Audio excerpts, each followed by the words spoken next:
আসসালামু আলাইকুম এভরিওয়ান। আজকে ক্লাসে আপনাদের সবাইকে স্বাগতম। আজকে আমরা আলোচনা করব এসএসসি বাংলা জাতীয় প্রয়োগ এবং উপযোগ নিয়ে।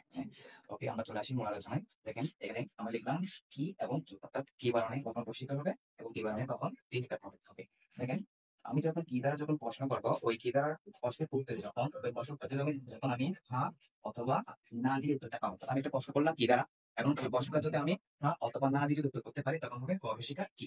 আর যখন আমি ওই প্রশ্নের উত্তরটা হ্যাঁ অথবা না দিয়ে শেষ করতে পারবো না, তখন হবে কি ওখানে অধিকার কি ঘটে যাবো। অর্থাৎ যে কোনো একটা প্রশ্নের মধ্যে আমরা কি ব্যবহার করবো, ওখানে যদি আমি হ্যাঁ এবং না দিয়ে শেষ করতে না পারি, ওখানে যদি একটা ব্যাখ্যামূলক যদি আমাকে উত্তর দিতে হয়, তখন আমরা কি ব্যবহার করবো, অধিকার কি ব্যবহার করবো। যেমন দেখেন আমি এটা লিখলাম তোমার নাম কি।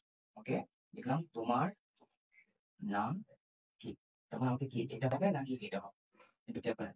তোমার নাম কি? আচ্ছা, তোমার নাম কি যখন আমি জিজ্ঞেস করলাম, তখন এই উত্তরটা কি হ্যাঁ অথবা না দিয়ে আমি উত্তর করতে পারতেছি না। তার মানে এখানে আমার অবশ্যই উত্তর হবে কি এই অধিকার কিটা, বুঝতে পারছেন? আবার আমি যদি একটা প্রশ্ন করি আপনাকে, এই তুমি তুমি খাবে, তুমি খাবে কি অথবা কি। এখন এই উত্তরে যদি আমি এই প্রশ্ন উত্তরে যদি আমি উত্তর করি তুমি খাবে কি, তাহলে হ্যাঁ অথবা না।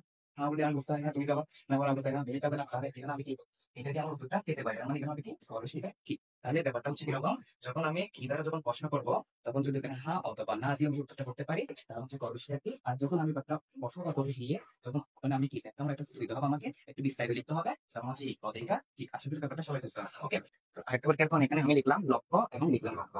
লক্ষ্য এটাও রাইট, এটাও রাইট। এখন কোন সকল বানের মধ্যে কি এর পরে জফলা দিব, কোন সকল বানের মধ্যে কি এর পরে জফলা দিব না।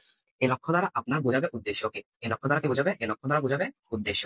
আর এই লক্ষ্য দ্বারা দুইটা অর্থ বোঝায়, একটা হচ্ছে টাকার অঙ্ক বোঝাবে, একটা টাকার অঙ্ক বোঝাবে, আর একটা হচ্ছে খেয়াল করা বোঝাবে, আর একটা খেয়াল করা বোঝায়। তাহলে এই লক্ষ্যটা কি এর পরে যখন জফলা থাকবে, তখন হচ্ছে ওই লক্ষ্য দ্বারা উদ্দেশ্যকে বোঝাবে। আর যখন কি এর পরে জফলা থাকবে না, তখন দুইটা অর্থ মিনিং করে, একটা হচ্ছে অঙ্ক আর একটা হচ্ছে খেয়াল করা। যেমন আমি যদি আপনাকে প্রশ্ন করি তোমার জীবনের লক্ষ্য কি, তোমার জীবনের লক্ষ্য, তাহলে আমাকে লক্ষ্য মান কি এর পর কি দিতে হবে স্যার, যখন দিতে হবে লক্ষ্য কি, লক্ষ্য কি। ওকে, এখন যদি আমি যদি প্রশ্ন করি তাহলে এইদিকে লক্ষ্য করো, এদিকে লক্ষ্য করো, তখন এই লক্ষ্য বানানে আমাকে কি এর পরে ঝগড়াটা দিতে হবে না। এবার খেয়াল করেন বাড়ি বানানে কখন রসিকার, বাড়ি বানানে কখন দীর্ঘিকার হয়।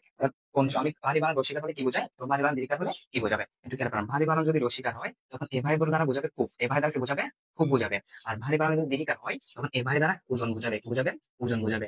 যেমন দেখো বস্তাটি, বস্তাটি খুব ভারী, বস্তাটা বস্তাটা কি খুব ভারী, তখন এবার মানে আমাকে নিতে হবে দীর্ঘ দিতে হবে। আবার যদি আমি বলি তুমি, তুমি ভারী, ভারী মিষ্টি, মিষ্টি ছেলে, তুমি ভারী মিষ্টি ছেলে। তাহলে দেখেন এবারে দ্বারা কি বলেছে, এবারে দ্বারা হচ্ছে খুব, মানে তুমি খুব মিষ্টি ছেলে। আর এবারে যখন আমি দীর্ঘিকা দিব, তখন হবে কি ওজন বোঝাবে। তার মানে ভারী মানে কখন রসিকার, যখন ভারী মানে রসিকার হবে তখন খুব বোঝাবে। আর ভারী মানে কখন দীর্ঘিকা, যখন হচ্ছে দ্বারা ওজন বোঝাবে। এরপর এখানে দেখেন আমি কোন অর্থাৎ পড়া এবং পড়া, পড়ার মধ্যে কখন রবীন্দ্র হবে, পড়ার মধ্যে কখন রবীন্দ্র হবে। ওকে, দেখো এই পড়া তখন আমি পড়া দ্বারা মানে পরিধান বোঝাবো, পরিধান পরিধান যখন বোঝাবো, পরিধান পরিধান অর্থে রবীন্দ্র হয়। আর পরিধান বাদে অন্য কিছুতে পড়াতে কি হবে রবীন্দ্র হবে। যেমন যেমন দেখো জামা পড়া, জামা পড়া তখন হবে গোবিন্দ, তখন কি হবে, তখন হবে গোবিন্দ।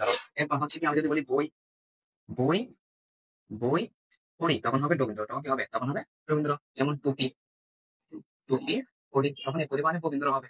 হ্যাঁ, আবার যদি আম পড়ে গাছ থেকে আম পড়ে, তাহলে আম পড়ে তখন রবীন্দ্র হবে। তাহলে পরিমাণে অর্থাৎ পরমাণে গোবিন্দ, অর্থাৎ পরিধান বোঝালে রবীন্দ্র হবে, পরিধান না বুঝে অন্য কিছু বোঝালে রবীন্দ্র হবে, বুঝতে পারছেন? এরপর খেয়াল করেন কারি এবং কারি, অর্থাৎ কারি কোন বানানে রস্বীকার, কারি কোন বানানে দীর্ঘিকার হবে। ওকে, দেখো কারি বানানে যদি তিনকার হয়, তখন আমার হচ্ছে ব্যক্তি বোঝালে, ব্যক্তি বোঝালে, ব্যক্তি বোঝালে তখন কারি বানানে দীর্ঘিকার হবে।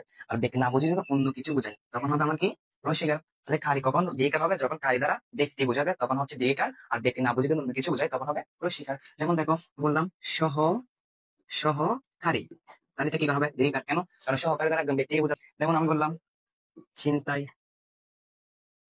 ছিনতাইকারী, তখন চিন্তাধারী একজন ব্যক্তি, তাহলে কি হবে রস্বীকার দীর্ঘিকার হবে। আবার যদি বলি দরকারি, দরকারি, দরকারি কোনো ব্যক্তি না, তাহলে কি হবে দীর্ঘিকার হবে। তারপর এই যে আমরা বলি না তরকারি, তরকারি, তরকারি কি কোনো ব্যক্তি না, তাহলে কি হবে রসিকার। তাহলে ব্যক্তি হলে দীর্ঘিকার হয়, আর যদি ব্যক্তি না হয় অন্য কিছু হয়, তাহলে রসিকার হয়, বুঝতে পারবে? সেটা হচ্ছে কি আমন্ত্রণ এবং নিমন্ত্রণ, কখন আমন্ত্রণ ব্যবহার করতে হয়, কখন নিমন্ত্রণ ব্যবহার করতে হয়। স্যার আমন্ত্রণ, আমন্ত্রণ মানে হচ্ছে কি যেখানে খাওয়া, খাওয়া দাওয়া, খাওয়া দাওয়ার কি নেই ব্যবস্থা নেই, যেখানে খাওয়া দাওয়ার কি নেই ব্যবস্থা নেই, সেটা হচ্ছে কি আমন্ত্রণ। আর নিমন্ত্রণ মানে কি যেখানে খাওয়া দাওয়ার ব্যবস্থা আছে, যেখানে খাওয়া দাওয়ার, যেখানে খাওয়া দাওয়ার কি আছে, যেখানে খাওয়া দাওয়ার ব্যবস্থা আছে। তাহলে যেখানে হচ্ছে জাস্ট খাওয়া দাওয়ার কোনো ব্যবস্থা নাই সেটা হচ্ছে আমন্ত্রণ, আর যেখানের মধ্যে খাওয়া দাওয়ার ব্যবস্থা আছে সেটা হচ্ছে কি নিমন্ত্রণ। যেমন দেখো মিছিলের মধ্যে খাওয়া দাওয়া হবে না, তাহলে আপনাকে মিছিলে আমন্ত্রণ। আবার দেখো বিয়াতে কিন্তু কি হয়, বিয়েতে হচ্ছে আমাদের মানে কি খাওয়া দাওয়ার একটা ব্যবস্থা, তাহলে বিয়েতে হয় কি নিমন্ত্রণ। বুঝতে পারছেন? তাহলে আমন্ত্রণ হবে কি, যেখানে কোনো খাওয়া দাওয়ার ব্যবস্থা নাই সেক্ষেত্রে আমরা কাউকে দাওয়াত দেওয়ার ক্ষেত্রে নাম কি ব্যবহার করবো, আমন্ত্রণ ব্যবহার করবো। আর যেখানের মধ্যে খাওয়া দাওয়ার ব্যবস্থা আছে সেখানে আমরা দাওয়াত দেওয়ার ক্ষেত্রে কি ব্যবহার করবো, নিমন্ত্রণ ব্যবহার করবো। ঠিক আছে, তাহলে আজকে ক্লাসটা হচ্ছে এ পর্যন্ত। সবাইকে অনেক অনেক ধন্যবাদ। এরকম আরো ইন্টারেস্টিং ভিডিও পেতে আমার পেজ এবং ইউটিউব চ্যানেলটা সাবস্ক্রাইব করে রাখেন। ধন্যবাদ সবাইকে। আসসালাম।